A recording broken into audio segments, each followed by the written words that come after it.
E você é escritora também, né? Escritora, professora, e você tem um livro com um título que me chamou muita atenção, que são as novas Novas famílias, né? famílias, Me isso. fala sobre ele um pouquinho. Tá. Eu tenho, deixa eu ver, São 4, né, são 4 publicados? livros. É, O primeiro livro foi Infertilidade, uhum, publiquei na década de 80, tá. é o mais velho.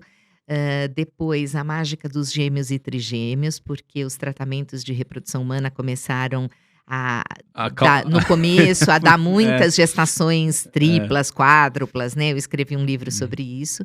E depois os 2 últimos, gravidez após os 40 hum, anos, que foi uma tendência que começou nos últimos anos, a maioria das mulheres hoje sim, engravida depois dos 40, e aí tem uma série de dúvidas, né, se é uma gravidez de risco ou não, e Novas Famílias. tá.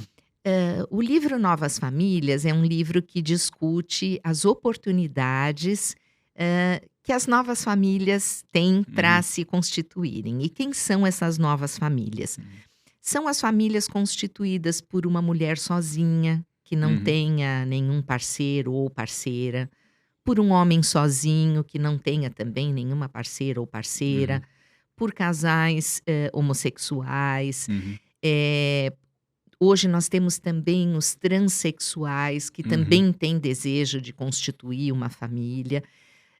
E é muito bacana que, assim, eu sinto a população brasileira mais, engajada nessa causa. e mais aberta, né? A gente teve ontem, A né, parada, a sim, é, parada, do orgulho, uhum, né, e eu acho muito legal a gente ver, totalmente sem discriminar uhum, essa população como pessoas que têm os mesmos direitos das pessoas heterossexuais, uhum, das pessoas nas famílias convencionais, com pai e mãe, de terem os seus filhos, né. uhum, E a medicina reprodutiva permite isso. Então no livro, eu discuto quais são as possibilidades para pessoas, uhum, que fazem parte desses grupos, uhum, terem as suas famílias.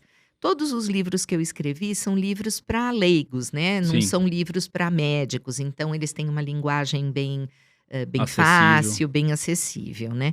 E eu hoje, assim, um dos projetos que eu estou começando na minha clínica é justamente um projeto para atendimento dessa população de tá, pacientes, de uma forma, inclusiva tá, e com acolhimento, né. Então eu estou convidando, alguns médicos para uhum, me ajudarem nesse projeto, que praticamente não tem nenhum, né, não tem nenhum serviço no Brasil que seja especializado em atender essa população, e a gente precisa atender sim, sem diferenciar do atendimento que é dado para a população heterossexual, para os uhum, pacientes mais convencionais, vamos dizer assim, sim, né.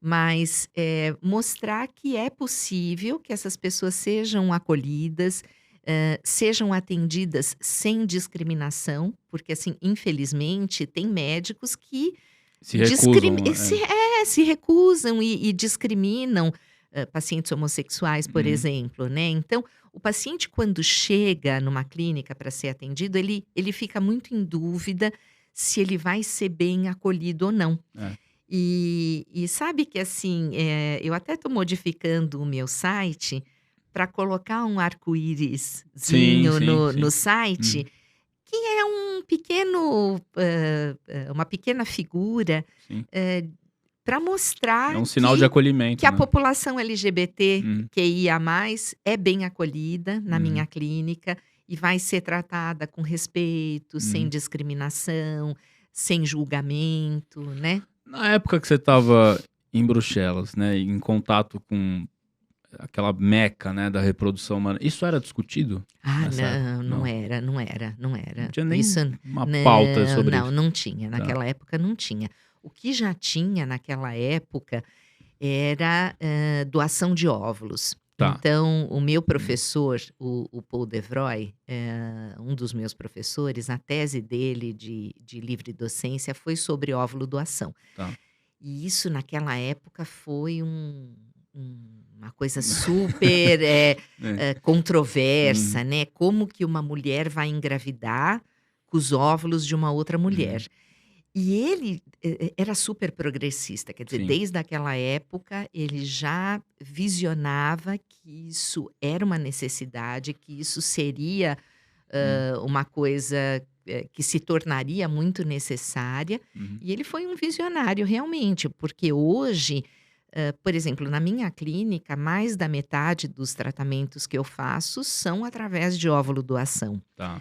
Por quê? Porque as mulheres estão engravidando mais tarde, eh, É. os óvulos perdem a qualidade com o Sim. passar dos anos, e aí para a mulher conseguir engravidar, muitas vezes ela tem que recorrer à fertilização Uhum. com óvulos de uma doadora anônima. É uma técnica que é permitida no Brasil, é legal, é Uhum. perfeitamente, possível, né, de ser feita, e hoje a gente faz muito, mas você imagina em 1990, Sim. se falar sobre óvulo doação, era uma coisa bem inovadora, né. Mas, a pauta, Não LGBTQIA+, estava, não né. estava ainda, não se discutia muito ainda.